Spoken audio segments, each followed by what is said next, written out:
Assalamualaikum dan salam sejahtera. Anda sedang menonton Analisis Awani bersama saya Zulfitri Yusof. Minggu ini berlakunya fenomena alam yang cukup menarik dan juga cukup kalau bagi saya secara peribadinya teruja untuk mengetahuinya, di mana pada 9 Mac berlakunya gerhana matahari, gerhana penuh, dan ini merupakan fenomena yang pertama kali berlaku di rantau sebelah sini, di rantau Asia Tenggara khususnya pada abad ke-21 ini, dan gerhana matahari kali ini melintasi 12 provinsi atau daerah di Indonesia yang mendapat fenomena gerhana matahari penuh ini, dan sebahagian kawasan daripada Malaysia menerima dan juga menampak impak 86% lebih kurang fenomena gerhana matahari. Jadi kita nak faham mengenai fenomena ini dan juga impaknya terhadap pelbagai kesan terhadap air pasang laut kepada manusia dan sebagainya. Sesuatu yang menarik untuk kita bincangkan. Saya bersama dengan dua orang tamu kita daripada Universiti Teknologi Malaysia UTM.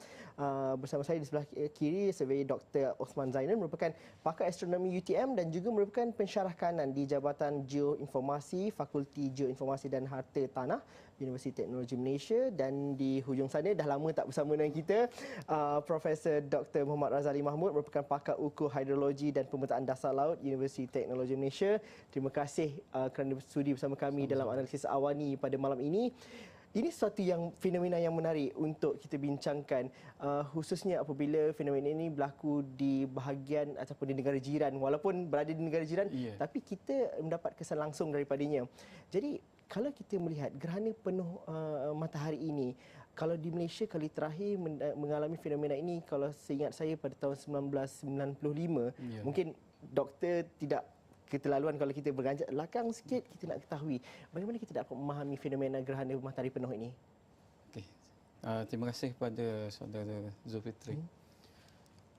Assalamualaikum warahmatullahi wabarakatuh. Dan kalau kita lihat, gerhana ini adalah satu fenomena di mana kalau kita tahu bahawa bumi akan mengelilingi matahari dan bulan akan mengelilingi bumi.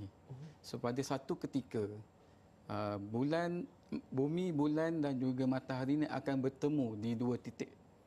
Yang pertama dinamakan titik ascending node dan yang kedua descending node. So apabila berlakunya gerhana matahari penuh terutamanya, maknanya ketiga-tiga jasad samawi ini akan berada dalam satu longitude yang sama dan sebaris, dan daripada situlah satunya matahari yang akan menerangi bumi akan ditutupi oleh dihalangi oleh bulan. So daripada situlah berlakunya proses gerhana ni.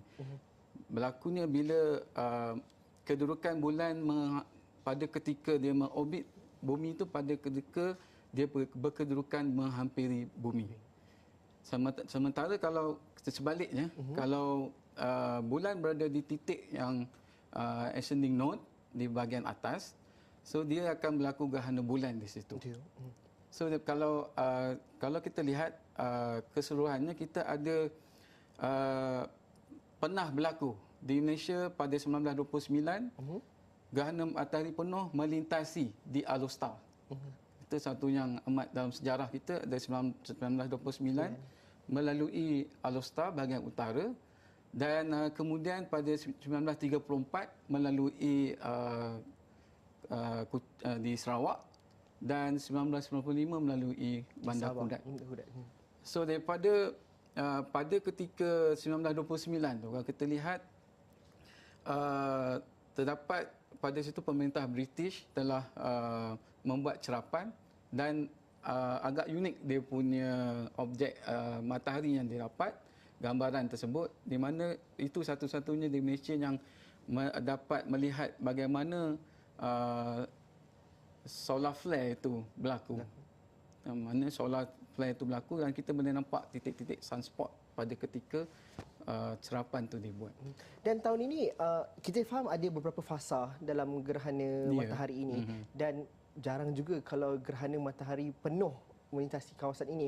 Kalau sebelum ni ada gerhana separa cincin dan sebagainya, mungkin kita dapat fahami fasa-fasa gerhana matahari itu, kalau doktor boleh terangkan. Okey, fasa pertama dia adalah di mana titik di mana bulan menyentuh matahari. Itu fasa pertama di mana dia bersentuh satu sama lain. Dan bila dia telah menutupi sebahagian daripada itu, akan mula fasa yang kedua. Dan fasa kedua ni biasanya dia akan tutup sepenuhnya matahari. Dan bila dia melalui fasa ketiga, dia akan matahari mula menerangi bumi, mengeluarkan cahaya semula. Dan fasa keempat apabila dia berjauhan dengan matahari lah. Kalau tahun ini katanya akan bermula daripada Lautan Hindi dan berakhir di Lautan Pasifik di sekitar Hawaii dan sebagainya. Mungkin doktor boleh terangkan sikit sebanyak. Indonesia adalah salah satu negara yang mendapat lintasan secara penuh. 12 kalau tidak salah saya provinsi di situ.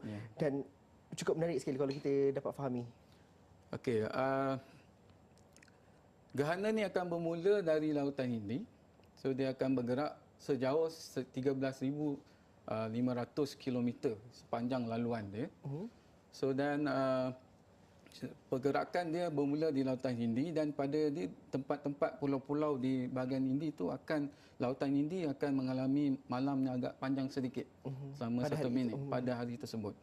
Kemudian dia akan melalui masuk ke daratan. Yang pertama adalah di sekitar Bengkulu, kemudian Palembang, naik ke Pulau Belitung, kemudian naik ke Kalimantan sehinggalah ke Sulawesi, Pulau Maluku, dan ramai ketika itu berada di Pulau Ternate di Maluku. Penuh di situ. Dan di situ berlakunya gerhana bulan penuh, gerhana matahari penuh itu adalah selama hampir 3 minit. Paling lama. Paling lama di situ. Kemudian bergerak sehingga ke Lautan Pasifik, gerhana itu akan menjangkau maksimum dia selama 4 minit 58 saat. Kemudian dia akan terus ke melintasi Lautan Pasifik sehingga ke barat Amerika Utara. Itu titik yang terakhir lah. So sepanjang waktu tu maknanya kita hanya akan dapat dalam lebih kurang 1 jam setengah pemandangan fenomena tersebut berlaku. Okey, beberapa kawasan dekat Malaysia juga mendapat gerhana ini sikit sebanyak, antara peratusan 86% hingga ada yang mendapat sekurang-kurangnya 67% dilangkaui, kalau dapat sebagai satu contoh. Tapi selepas ini kita nak faham juga apakah kesannya dalam tempoh masa gerhana matahari penuh itu. Prof. Razali mungkin dapat membantu dalam pemahaman ini, kerana kalau dilihat kepada mitos dan juga cerita-cerita rakyat, gerhana matahari ini ramai mengaitkannya dengan pelbagai perkara dan juga kepercayaan tertentu. Tapi dalam hari ini kita banyak informasi khususnya dalam bidang sains dan teknologi, itu mungkin kita dapat fahami selepas ini. Kita berhenti rehat seketika dahulu. Kita jumpa lagi dalam analisis awani selepas ini.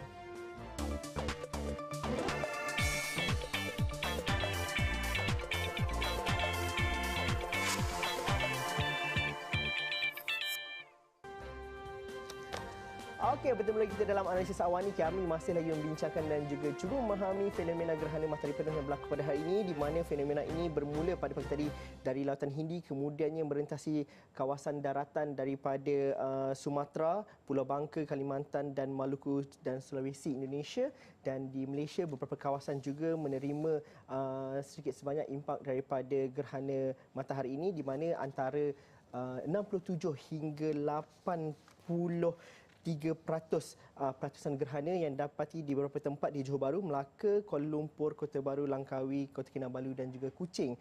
Kita nak juga fahami daripada aspek impaknya kepada bumi dan juga impaknya kepada manusia. Kita faham tarikan matahari ada kaitan yang secara terus kepada pasang surut dan sebagainya. Mungkin Prof. Razali mungkin dapat memberikan sedikit sebanyak pemerhatian dan juga kefahaman mengenai bagaimana hubung kait antara gerhana matahari penuh ini dan juga pasang surut pada ketika fenomena itu berlaku.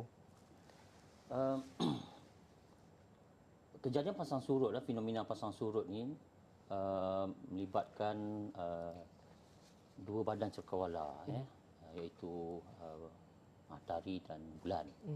Dalam fenomena gerhana matahari, kita dapati matahari, bulan dan bumi dalam satu garis. Kalau kita lihat balik, sumbangan ataupun pesan impact bulan terhadap pasang surut di bumi lebih besar lagi daripada matahari, itu pada nisbah 0.46 impact dia bulan 1 matahari 0.46, sebab bulan tu lebih dekat dengan bumi. Jadi dalam keadaan di mana berlaku fenomena gerhana matahari ini, kita dapati lintasan bayang bulan yang kita panggil umbra tu, di situlah sebenarnya fokus yang berpusat yang menghasilkan gerhana matahari total penuh. Dan yang lintasan bayang bulan penumbra di luar itu yang menghasilkan gerhana matahari separa. Itu yang terjadi di semenanjung selatan semenanjung Malaysia dan termasuk di Sarawak. Tapi saya nak cakap sikit tentang uniknya pergerakan bulan matahari ini. Kalau kita tengok bulan, dia ada orbit dia, lalu ada orbit. Matahari ekliptik. Orbit bulan melintasi ekliptik matahari pada tempat yang sama sekali dalam tempoh 18.61 tahun. Itu bila dia cross pada hemisfera utara ke sebelah selatan, yang Dr. Osman beritahu tadi itu yang dipanggil azimuth.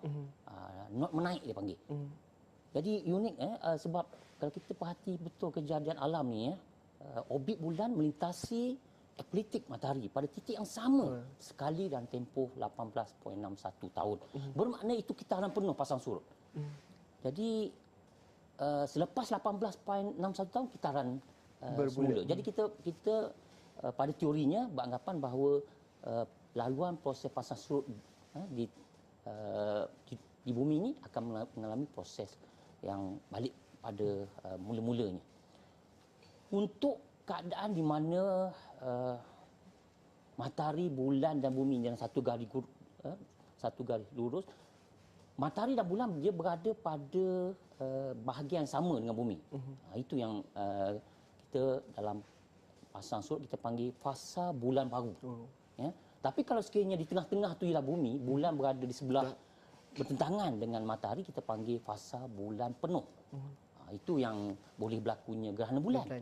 Tapi kita sekarang kita ada bulan dan matahari berada pada bahagian yang sama. Itu yang boleh berlaku gerhana matahari. Bagaimana kita nak faham, kalau mungkin ramai yang mengatakan ini kepakaran astronomi semata, tapi seperti Prof juga boleh melihat ini daripada sudut yang berbeza, dan juga pentingnya fenomena seperti ini untuk data dan juga kajian baru, dan juga kita melihat bagaimana pentingnya untuk kita melihat impaknya kepada pasang surut contohnya. Apa yang kita boleh gunakan kesempatan ini, Prof? Orang seperti bagi saya kita boleh buat ramalan pasang surut. Penting sangat, mana kita boleh melakukan kajian tentang ketinggian air di suatu kawasan berdasarkan pada fasa bulan baru dan fasa bulan penuh. Sebab fasa bulan baru ni dia berlaku sekali tempoh 29,5 hari. Tapi tak semestinya akan berlaku gerhana matahari pada ketika itu. Tapi akan berlaku pasang besar dan tempoh 29,5 hari, yang itu dikenali sebagai fasa bulan baru. Jadi berbandingkan dengan fasa bulan penuh tadi, mungkin air pasang ketika fasa bulan penuh tidak setinggi masa fasa bulan baru. Untuk fenomena gerhana matahari, sebenarnya kedudukan bulan dan matahari itu kalau kita tengok, kemungkinan berlakunya gerhana matahari apabila bulan tu hampir dengan bumi. Dan mana dia boleh menutupi bumi itu, ataupun matahari itu terlalu jauh. Sebab nak dapatkan bayangan bulan tu jatuh ke atas bumi. Jadi dalam kes gerhana matahari ini, kedudukan fasa bulan baru ni akan melibatkan ketinggian impact kepada pasang surut, iaitu ketinggian air di bumi, terutamanya titik yang betul-betul menghadap bulan tu. Titik di bumi yang betul-betul menghadap bulan tu akan mengalami air pasang.